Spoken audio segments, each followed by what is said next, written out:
Hello viewers, welcome to Kushtia. Guys, আপনাদেরকে এখন মনে হয় না বলা লাগবে যে আমরা কোথায় এসেছি, তাও আমি বলে দিচ্ছি। এটা হলো যে লালন শাহের মাজার। এটা কুষ্টিয়ার একটা পপুলার প্লেস বলা যায়, যে যারা কুষ্টিয়ায় আসে তারা এখানে অবশ্যই ঘুরতে আসে। আমি আপনাদেরকে এই জায়গাকার হিস্ট্রি বলে বোর করব না, আর ভিডিওটা আমি বেশি বড় বানাচ্ছি না।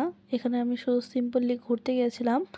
তো লিটারালি প্রতি বছর এখানে মেলা হয়, বছরে দুবার মেলা হয়।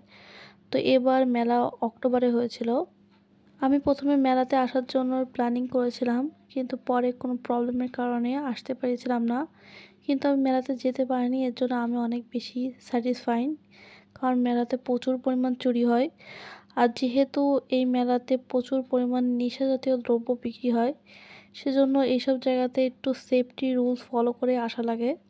আসলে এখানকার যে মেলাটা হয়, সেই মেলাতে আপনার প্রাচীন বাংলার কিছু গান টান আপনারা শুনতে পাবেন। আপনারা মোস্টলি এখানে এনজয় করতে পারবেন, বাট আপনাদেরকে একটু সেফটি রুলস ফলো করে চলতে হবে। কারণ মোবাইল টোবাইল চুরি হওয়া নর্মাল ব্যাপার, কারণ আমরা মোবাইল সবসময় ব্যাগে রাখি। ব্যাগ থেকে যদি চুরি হয়ে যায় তাহলে কিছু করার নেই। আর নর্মাল মেলাতেই কিন্তু অনেক বেশি ভিড় হয়, আর এই রকমের মেলাগুলোতে প্রচুর পরিমাণ ভিড় হয়, এবং কি আপনারা এখানে 24 ঘন্টা যখনই আসবেন তখনই ভিড় পাবেন। আপনারা যারা কুষ্টিয়ায় কখনো আসেননি তারা কীভাবে লালন শাহর মাজার দেখতে আসবেন, আপনারা যে কোনো অটো বা রিক্সাতে উঠলে লালন শাহর মাজার বললে আপনাদের নিয়ে চলে আসবে এখানে। আর এই জায়গাটা একদম কুষ্টিয়া শহরে, এজন্য আপনাদেরকে কোনো সমস্যা হবে না।